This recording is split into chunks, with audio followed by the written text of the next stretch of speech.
Friends, welcome to my YouTube channel learning minds.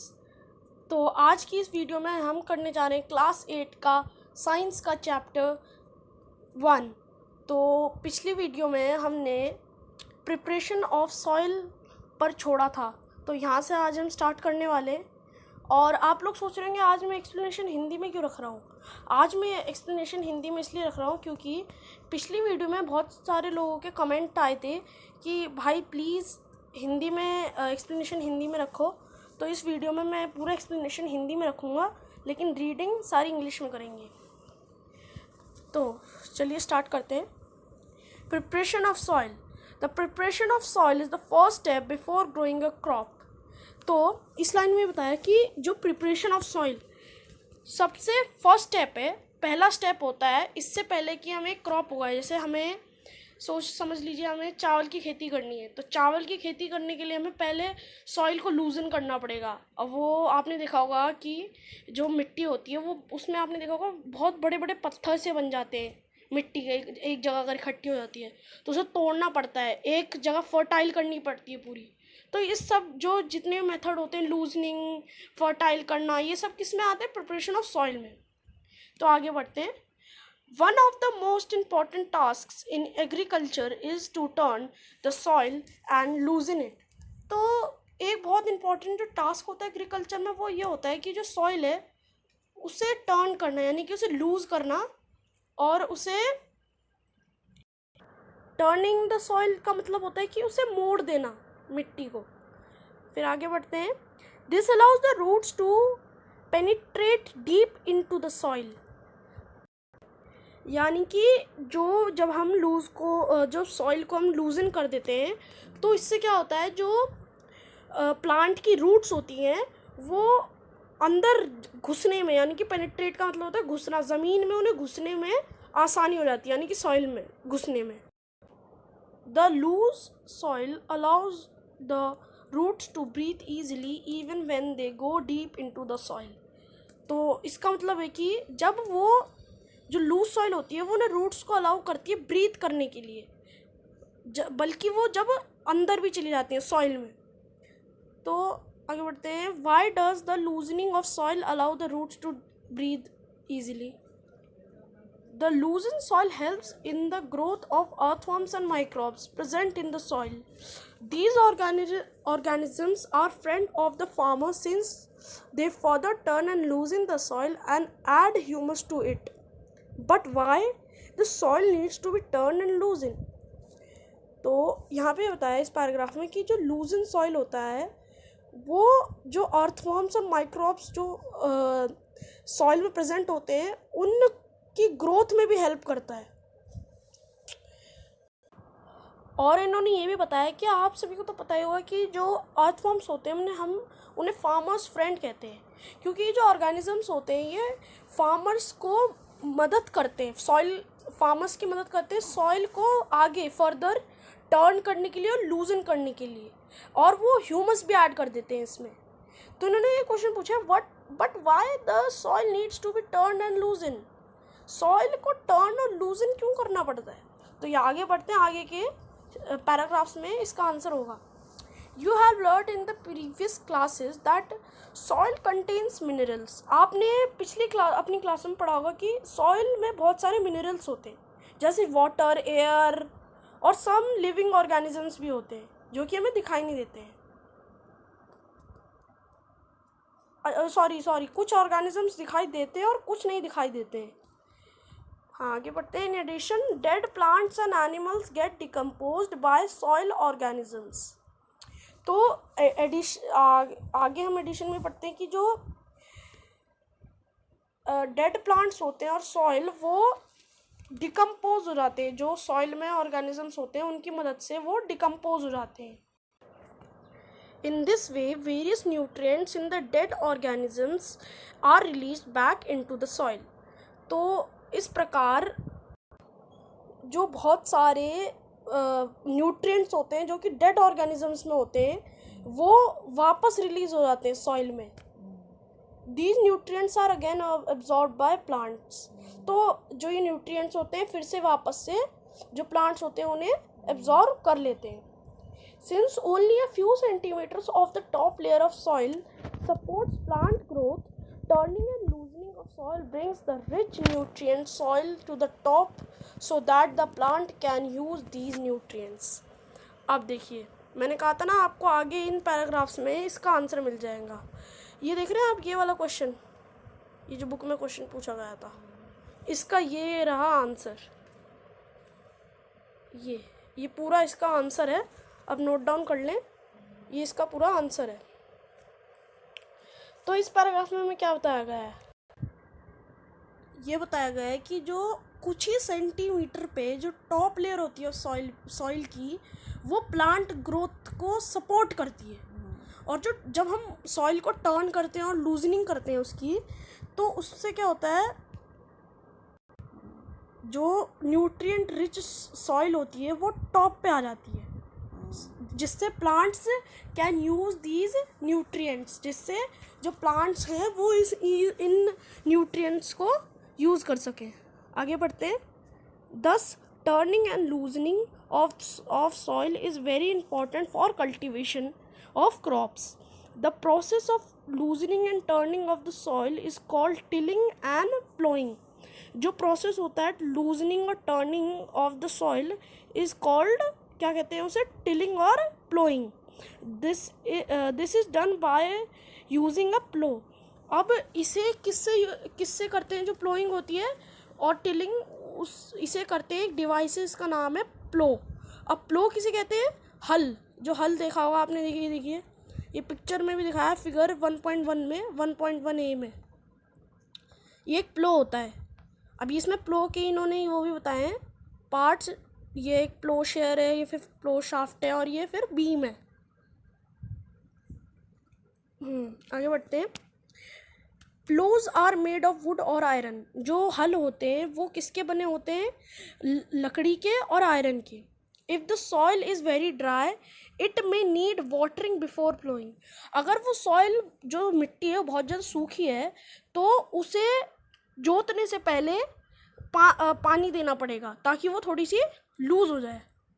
क्योंकि अगर हम सूखी मिट्टी पे हल चलाएंगे तो उससे फिर क्या होगा, अच्छी जुताई नहीं हो पाएगी, यानी कि वो जो हल है वो फ्लो में नहीं चल पाएगा, अटकेगा बीच बीच में। तो अगर हम उस पर पानी गिर देंगे तो थोड़ा सा लूज़ हो जाएगा, और उस पर जब हम हल चलाएंगे तो वो एक फ्लो में चलेगा।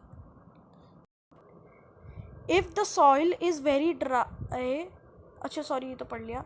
द प्लोड फील्ड में have big clumps of soil called crumbs. तो मैंने आपको बताया था कि जहाँ पर एक मिट्टी इकट्ठी हो जाती है, आपने देखा बड़ी सी पत्थर बन जाते हैं मिट्टी के। तो जो फील्ड जिसमें हम प्लो करते हैं उसमें बड़े बड़े क्लम्प्स होते होंगे सॉइल के, जिन्हें हम क्या कहते हैं, crumbs. It is necessary to break these crumbs. इन क्रम्प्स को तोड़ना नेसेसरी होता है। Levelling the field is beneficial for sowing as well as for irrigation. जब हम जो लेवलिंग होती है फील्ड की, वो बेनिफिशियल किस में होती है? सोइंग में, और as well as for irrigation. Levelling of soil is done with the help of a leveller. जो लेवलिंग होती है सॉइल की, वो किसकी मदद से किया जाता है? एक लेवलर की मदद से। Sometimes manure is added to the soil before tilling. कई बार मैन्योर डाला जाता है सॉइल में बिफोर टिलिंग करने से पहले। This helps in proper mixing of manure with soil. The soil is moistured before sowing. तो ये क्या होता है, हेल्प करता है, किसमें हेल्प करता है? मैन्योर को मिक्स होने में सॉइल के साथ। और जो सॉइल होती है उसे पहले मॉइस्चर किया जाता है, यानी कि उस पर थोड़ा सा पानी छिड़का जाता है सोइंग करने से पहले, यानी कि उसमें मॉइस्चर लाया जाता है। तो अगला टॉपिक है agricultural implements. Before sowing the seeds it is necessary to break soil clumps to get better yield.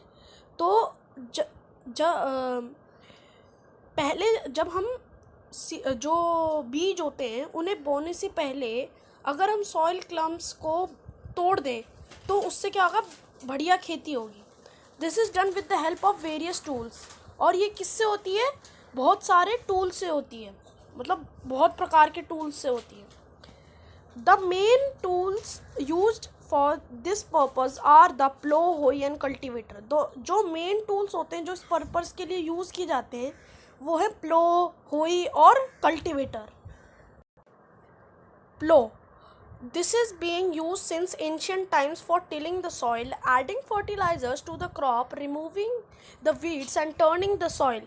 तो जो प्लो है वो, ये जो डिवाइस है ये पुराने ज़माने से यूज़ होता आ रहा है टिलिंग के लिए।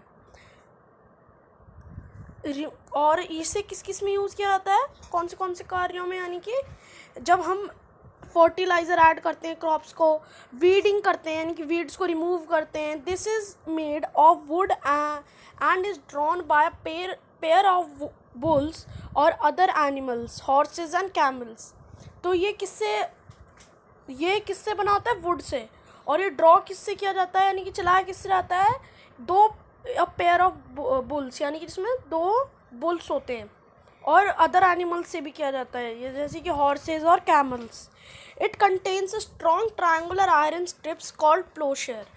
ये एक बहुत ही स्ट्रॉन्ग ट्रायंगुलर आयरन स्ट्रिप को कंटेन करता है, जिसे हम क्या कहते हैं, प्लोशेयर।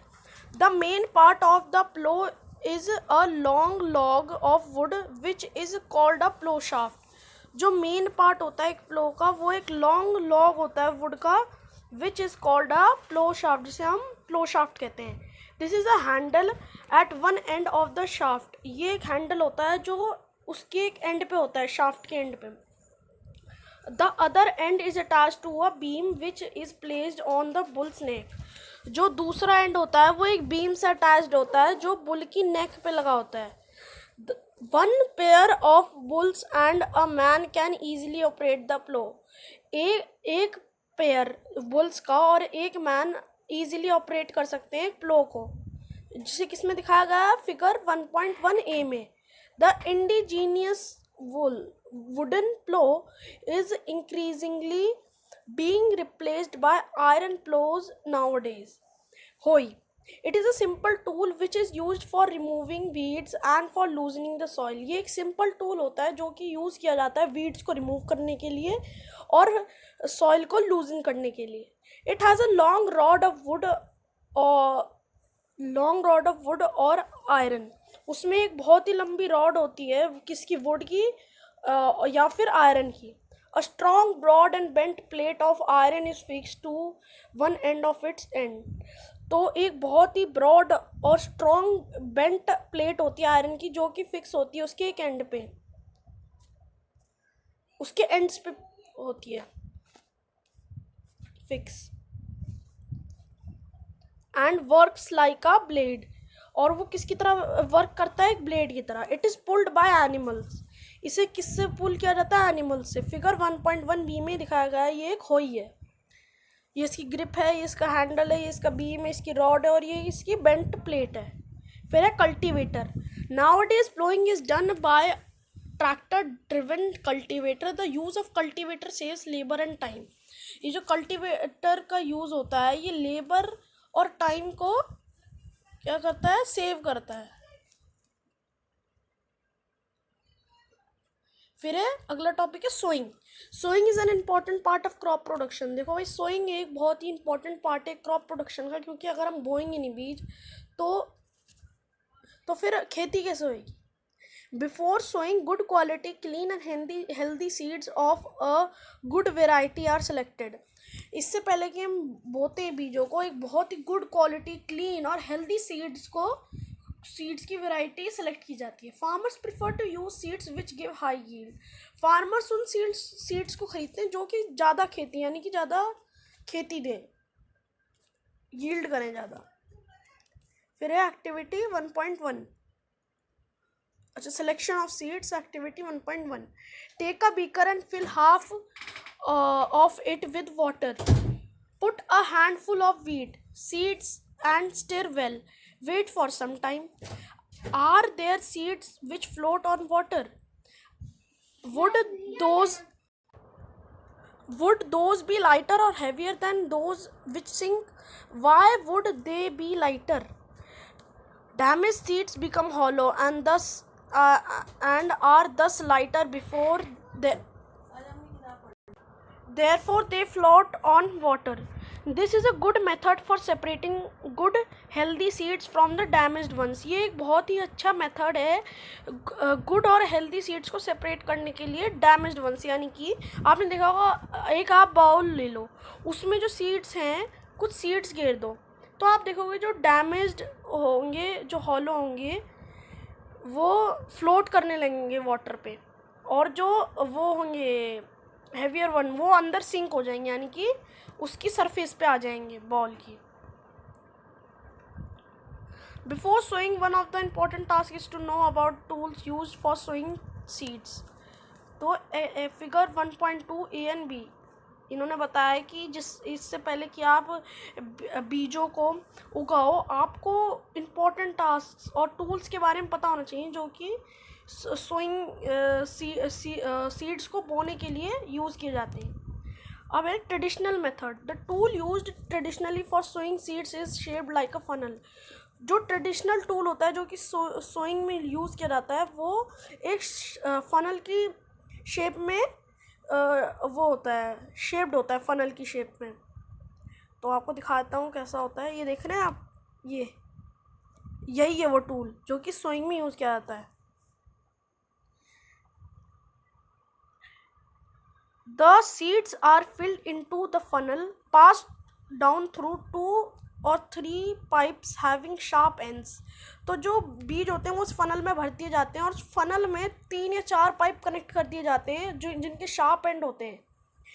These end prise into the soil and place seeds there. ये उसमें सॉइल में जाते हैं, सॉइल मतलब ज़मीन पे जाते हैं और ज़मीन पे सीड्स डालते हुए चलते हैं, प्लेस करते हुए चलते हैं सीड्स को। फिर है दूसरा method, seed drill. Nowadays the seed drill figure 1.2b is used for sowing with the help of tractors. इसे किसकी मदद से यूज़ किया जाता है? ट्रैक्टर्स की मदद से। This shows the seeds uniformly eight equal distance and depth. It ensures that seeds get covered by the soil after sowing. इससे क्या होता है, ये क्या इंश्योर करता है कि जो सीड्स हैं वो सॉइल से कवर हो जाए after sowing. This protect seeds from being eaten by birds. ये क्या मदद करता है कि इससे क्या मदद मिलती है सीड्स को, कि इससे क्या होता है जो बर्ड्स होती हैं वो उन सीड्स को खा नहीं पाती हैं, वरना अगर उन्हें खुला छोड़ देंगे तो ऐसे तो चुक चुक के ले जाएंगी birds. Sowing by using a seed drill saves time and labour. जब हम सोइंग करते हैं सीड ड्रिल से तो वो क्या सेव करता है? टाइम और labour. There is a nursery near my school. I found that little plants were kept in small bags. Why are they kept like? तो भोजू इसमें क्वेश्चन पूछ रहा है कि मैंने देखा एक मेरे स्कूल के पास एक नर्सरी है, उसमें देखा कि कुछ लिटिल प्लांट्स थे जिनके ऊपर स्मॉल बैग्स ढक रखे थे, जो एक स्मॉल बैग्स में रख रखे थे। तो पहले इसका आंसर दे रही है, seeds of few plants such as paddy are first grown in a nursery. When they grow into seedlings, they are transplanted to the field manually. Some forest plants and flowering plants are grown in the nursery. तो उन्होंने ये बताया कि कुछ जो plants होते हैं जैसे पैडी ले लें, वो नर्सरी में उगाए जाते हैं, फिर जो वो सीडलिंग्स होते हैं उन्हें ट्रांसप्लांट कर दिया जाता है फील्ड में मैन्युअली, मतलब लगातार। Some forest plants and flowering plants are also grown in the nursery. कुछ जो फॉरेस्ट प्लांट्स होते हैं, फ्लावरिंग प्लांट्स होते हैं, वो नर्सरी में भी उगाए जाते हैं। Appropriate distance between the seeds is necessary to avoid overcrowding of plants. तो इन्होंने बताया अगर हम जैसे सीड्स के बीच में ना अप्रोप्रिएट डिस्टेंस होना चाहिए, वरना उनमें ओवर क्राउडिंग हो जाएगी। क्या हो जाएगा? Over crowding. This allows plants to get sufficient sunlight, nutrients and water from the soil. At times a few plants may have to be removed to prevent overcrowding. तो इससे क्या होता है, ये जो प्लांट्स होते हैं इन्हें तो इससे क्या होता है कि जो प्लांट्स होते हैं उन्हें सफिशेंट, जितनी उन्हें धूप चाहिए, जितने न्यूट्रिएंट्स चाहिए और जितना पानी चाहिए सॉइल को, वो मिलता है। At times a few plants may have to be remove too. तो क्या होता है, कुछ टाइम क्या होता है, कई बार तो हमें कुछ प्लांट्स को रिमूव भी करना पड़ता होगा जिससे ओवरक्राउडिंग ना हो। तो आज फ्रेंड्स, आज की वीडियो में बस इतना ही। मिलते हैं अगली वीडियो में, और प्लीज़ सब्सक्राइब माय चैनल। और इस वीडियो पे हम लाइक एम करते हैं 10 लाइक्स का। Bye bye.